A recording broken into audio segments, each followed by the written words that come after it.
दिशोम गुरु शिबू सोरेन का धनबाद से गहरा और ऐतिहासिक जुड़ाव रहा है। यही कारण है कि झारखंड आंदोलन के इतिहास में धनबाद का विशेष स्थान माना जाता है।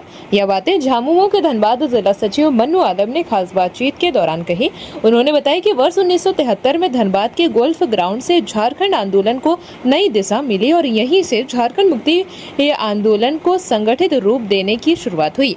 उन्होंने कहा कि आंदोलन के शुरुआती दौर में गुरुजी ने सोनो संथाल समाज की स्थापना की थी, जबकि दूसरी ओर विनोद विहारी महतो ने समाज के उत्थान और अधिकारों के लिए शिवाजी समाज का गठन किया।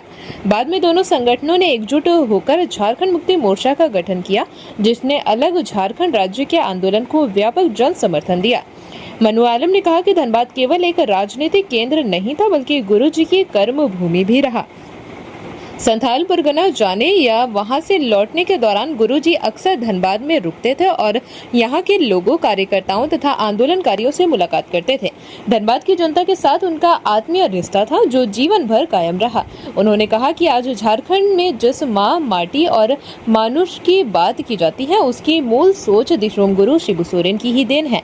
उन्होंने आदिवासियों, मूलवासियों, किसानों, मजदूरों और वंचित समाज के अधिकारों की लड़ाई को जन आंदोलन का स्वरूप दिया, जिसका परिणाम अलग झारखंड राज्य के रूप में सामने आया। मन्नू आलम ने कहा कि वर्तमान में हेमंत सोरेन की सरकार गुरुजी के बताए मार्ग पर चलते हुए राज्य के समग्र विकास के लिए कार्य कर रही है। उन्होंने कहा कि सरकार की मैया सम्मान योजना के तहत गरीब एवं जरूरतमंद महिलाओं को प्रतिमाह 2500 की आर्थिक सहायता देकर उन्हें आत्मनिर्भर बनाने का प्रयास किया जा रहा है। वहीं गुरुजी क्रेडिट कार्ड योजना के माध्यम से विद्यार्थियों को उच्च शिक्षा के लिए आर्थिक सहयोग उपलब्ध कराया जा रहा है, जिससे राज्य के युवा अपने भविष्य को बेहतर दिशा दे रहे हैं। उन्होंने कहा कि गुरुजी का संघर्ष, उनकी विचारधारा और सामाजिक न्याय की सोच आने वाली पीढ़ियों के लिए प्रेरणा स्रोत है। झारखंड के विकास और सामाजिक समरसता के लिए उनके योगदान को कभी भुलाया नहीं जा सकता। वर्तमान सरकार भी उनकी विरासत को आगे बढ़ाते हुए जन कल्याणकारी योजनाओं के माध्यम से राज्य के सर्वांगीण विकास की दिशा में निरंतर कार्य कर रही है। गुरुजी का धनबाद, इस पार्टी की स्थापना ही धनबाद से हुआ, गल्फ ग्राउंड से हुआ, 1973 में हुआ। और मेरे ख्याल से सोनो संथाल समाज इन्होंने पहले बनाया, विनोद बाबू ने शिवाजी समाज बनाया था समाज के उत्थान के लिए। दोनों को विलय करके झारखंड मुक्ति मोर्चा की स्थापना हुई और 73 में हुई। धनबाद गुरुजी का कर्म भूमि था, धनबाद से अच्छा लगाव था। संथाल परगना जब भी वो जाते थे तो धनबाद में रुकते थे और आज जो धनबाद के प्रति उनको विशेष लगाव था और धनबाद के लोगों से भी विशेष उनको जुड़ाव था। और हम समझते हैं कि आज जो भी माय माटी मानुष, झारखंडी मानुष की बात है, अगर हम आपके समक्ष आज बोल रहे हैं तो गुरुजी से जिसे महान व्यक्ति के कारण ही बोल रहे हैं।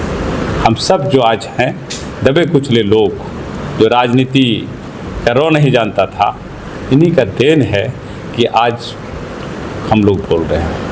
वर्तमान में जो सरकार है झारखंड में, हेमंत सोरेन की सरकार, क्या लगता है कि गुरुजी के पद चिन्हों पे कैसे काम कर रही है, कैसा विकास कर रही है? देखिए, निश्चित रूप से गुरुजी का जो सोच था उस पर ही काम हो रहा है। गुरुजी की सोच था कि निचले पायदान के लोगों तक सरकार का लाभ पहुंचाया जाए, जिसके तहत माननीय मुख्यमंत्री ने जो 2500 रुपया महिलाओं को देने का काम, मैया सम्मान योजना का देने का काम चल रहा है। और भी गुरुजी क्रेडिट कार्ड है, मुख्यमंत्री स्वरोजगार योजना है, बहुत सा योजना जो सीधे सीधे गांव तक जाता है। और हम समझ सकते हैं कि माननीय मुख्यमंत्री गुरुजी के नक्शे कदम पर ही चल रहे हैं। और वो आज गुरुजी तो गुरुजी थे, मगर ये जो है निश्चित रूप में गुरुजी का जो सपना था उसको धीरे धीरे ये उतार रहे हैं। मगर